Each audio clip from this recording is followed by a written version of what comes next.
Hello guys, welcome back to the channel. In today's video, I'm going to show you how you can report someone on CapCut application.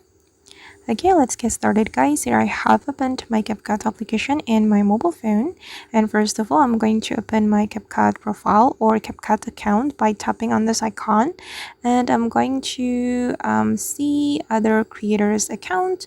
I'm just going to go to the trending creators section.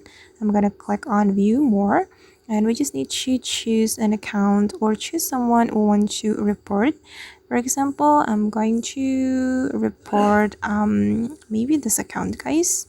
We can click on the account, and then we can click on the three dots on the top right, and since we want to report, we can click on report. But I'm not gonna report this account because this is just for an example, and then I'm just going to click on cancel. Alright guys, and that's how we can report someone on CapCut application. I hope this video will be useful for you. Thank you so much for watching, and if you found this tutorial useful, don't forget to hit the like button, leave your comments, and also subscribe to this channel. See you in the next video.